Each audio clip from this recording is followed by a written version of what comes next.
സോവാന്റെ അച്ഛൻ അവളോട് വിശ്രമിക്കാൻ പറയുന്നു, പക്ഷേ അവൾക്ക് വളരെ ഉറക്കം വരുന്നുണ്ടെന്ന് അവൾ നിർബന്ധിക്കുന്നു. ഉറങ്ങിപ്പോയാൽ സംഭവിച്ചതെല്ലാം അവൾ മറക്കുമെന്ന് അവൾ ഭയപ്പെടുന്നു. ഉള്ളിന്റെ ഉള്ളിൽ എന്തായാലും ആ മനുഷ്യനെ പിടികൂടണമെന്ന് സോവാൻ അതിയായി ആഗ്രഹിക്കുന്നു.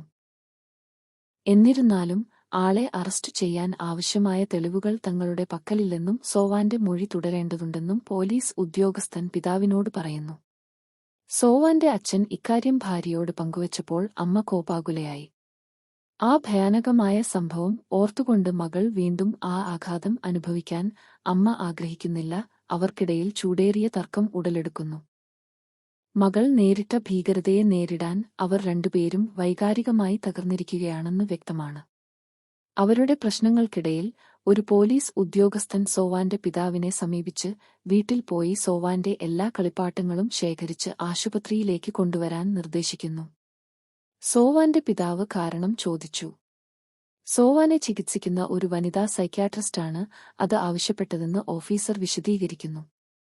ആശയക്കുഴപ്പത്തിലാണെങ്കിലും എന്ത് ചെയ്യാനും തയ്യാറുള്ള സോവാന്റെ അച്ഛൻ വീട്ടിലേക്ക് പോകുന്നു. അവിടെ സോവാന്റെ പ്രിയപ്പെട്ട കളിപ്പാട്ടമായ കൊക്കോ മൂങ്ങ് കണ്ടെത്തി. അത് തന്റെ മകൾക്ക് എങ്ങനെയെങ്കിലും സഹായകരമാകുമെന്ന പ്രതീക്ഷയിൽ ആശുപത്രിയിലേക്ക് കൊണ്ടുപോകുന്നു. ആശുപത്രിയിൽ സോവാന്റെ ചികിത്സ ആരംഭിക്കാൻ ഒരു സൈക്യാട്രിസ്റ്റ് എത്തുന്നു. സോവാനുമായി ഒരു വിശ്വാസബന്ധം സ്ഥാപിക്കാൻ ശ്രമിച്ചുകൊണ്ട് സൈക്യാട്രിസ്റ്റ് സോവാനുമായി കളിച്ചുകൊണ്ടാണ് തുടങ്ങുന്നത്. സൈക്യാട്രിസ്റ്റ് സോവാന്റെ മുഖത്ത് ഒരു ചെറുപുഞ്ചിരി വിടർത്തുന്ന അവളുടെ പ്രിയപ്പെട്ട കളിപ്പാട്ടം നൽകുന്നു. ക്രമേണ സൈക്യാട്രിസ്റ്റും സോവാന്റെയും സുഹൃത്തുക്കൾ ആയിത്തീരുന്നു. സൈക്യാട്രിസ്റ്റ് അവളെ അസ്വസ്ഥയാക്കാതെ സൗമ്യമായി ചോദ്യങ്ങൾ ചോദിക്കാൻ തുടങ്ങുന്നു. മുഴുവൻ സെഷനും അവിടെയുള്ള പോലീസ് ഉദ്യോഗസ്ഥർ റെക്കോർഡ് ചെയ്യുന്നു. സൈക്യാട്രിസ്റ്റ് സോവാനെ വ്യത്യസ്ത ആളുകളുടെ ഫോട്ടോകൾ ഓരോന്നായി കാണിക്കുന്നു. തന്നെ വേദനിപ്പിച്ച ആളുടെ ഫോട്ടോ കണ്ടപ്പോൾ സോവാൻ ഉടനെ കണ്ണുകൾ അടയ്ക്കുന്നു. ഇയാളായിരിക്കണം കുറ്റവാളി എന്ന് സൈക്യാട്രിസ്റ്റിന് മനസ്സിലായി.